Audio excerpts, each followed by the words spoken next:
मीरपुर नाम के शहर में तेजस अपनी पत्नी नीरू के साथ रहता था।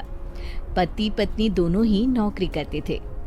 एक दिन तेजस गांव अपनी माँ के पास फोन करता है। हेलो, प्रणाम माँ। जीते रहो माँ, तुम दादी बनने वाली हो हैं? अरे वाह, ठीक है बेटा, मैं कल ही आती हूँ। जब माँ जी शहर पहुंची तो बेटे बहू ने बहुत अच्छे से स्वागत किया। लीजिए माँ जी, चाय। अरे गर्मा गर्म पकोड़े ले आओ माँ के लिए। नीरू रसोई में गई और 2 मिनट में ही पकोड़े ले आई। जी ये लीजिए। बहू, जादू से बनाए हैं क्या? अभी तो रसोई में गई थी। यम्मी। माँ जी, शीला रसोई में पकोड़े तल रही है, मैं बस लेकर आई। हे भगवान, मेरा धर्म भ्रष्ट कर दिया तूने। अब तो गंगा जल से शुद्धिकरण करना होगा।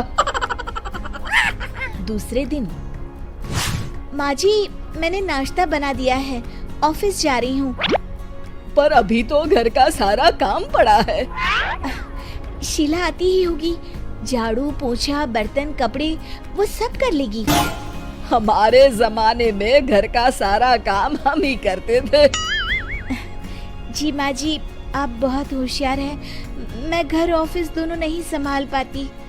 तो जरूरत क्या है घर से बाहर जाकर चाकरी करने की? वैसे भी घर का काम खुद करने से घर में बरकत आती है, समझी? पर माँ जी। पर वर कुछ नहीं, इस महीने की पगार मिले फिर ऑफिस बंद। हाँ।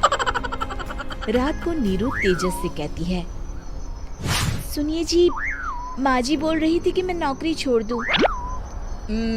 वैसे ठीक ही तो है, अभी तुम्हें आराम की जरूरत है।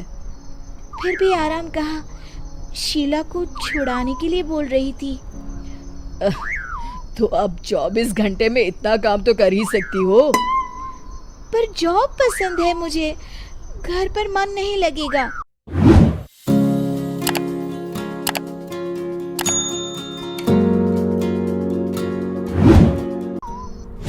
अगले दिन जब दोनों ऑफिस के लिए निकल रहे थे, मेरी तो कोई कीमत ही नहीं है इस घर में। माँ जी, आजकल महंगाई बहुत है, रहन सहन भी बदल गया है, दोनों नौकरी करते हैं तभी ठीक रहता है। अच्छा, तू कहना क्या चाहती है? मेरा बेटा तुझे बिठा के खिला नहीं सकता? तू ही इस घर का खर्च चला रही है, हैं? नहीं माँ जी, मेरा वो मतलब नहीं था। मतलब खूब समझती हूँ, ये बाल धूप में सफेद नहीं किए मैंने। हाँ। अब तो ये रोज का काम हो गया था। तेजस भी रोज की झिकझिक से परेशान हो गया था। एक दिन उसने कहा, नीरू, वैसे भी तुम्हें मैटरनिटी लीव मिलने वाली है, तो अभी से ही छुट्टी ले लो। पर क्या, मेरी सैलरी अच्छी खासी है। आखिर नीरू ने रिजाइन कर दिया। जब बच्चा हुआ तो घर में सब बहुत खुश हुए। कुछ दिनों बाद तेजस फाइल देख रहा था। क्या हुआ तेजस, कुछ परेशान लग रहे हो? हाँ, वो हमारी जितनी सेविंग्स थी वो तो हॉस्पिटल में और छठी के फंक्शन में खत्म हो गई है नीरू।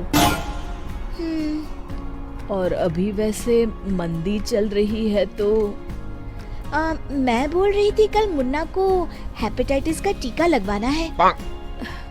नीरू, क्या पोस्टपोन नहीं कर सकते? नहीं जी, बिल्कुल नहीं। अब तेजस को समझ में आ रहा था कि उससे गलती हुई है। पैसों की कमी का असर घर के माहौल पर भी पड़ रहा था। अगले दिन, बेटा मेरा चश्मा और ये दवाइयाँ ले आना, पर्चा देते हुए माँ जी ने कहा।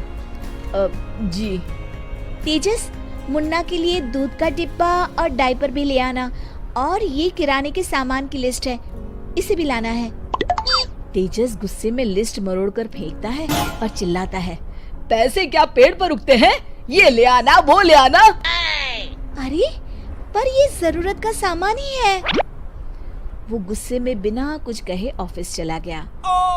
अरे अरे लंच तो ले जाइए। नीरू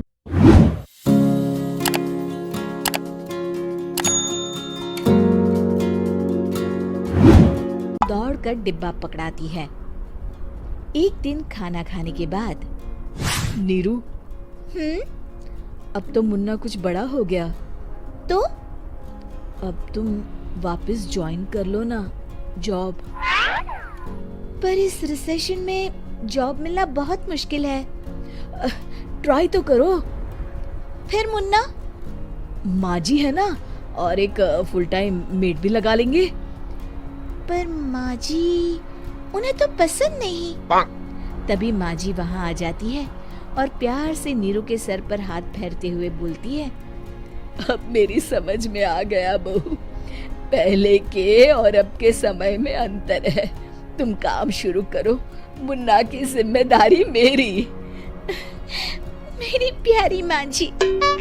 ये कहकर नीरू उनके गले लग गई। शिक्षा, परिवर्तन संसार का नियम है, हमें भी समय के साथ चलना चाहिए। उम्मीद है कि आपको हमारी ये कहानी पसंद आई होगी। कृपया हमारे चैनल को सब्सक्राइब करें और सभी अपडेट्स के लिए बेल आइकन जरूर क्लिक करें। और हाँ, वीडियो लाइक और शेयर करना मत भूलिएगा। Bye bye.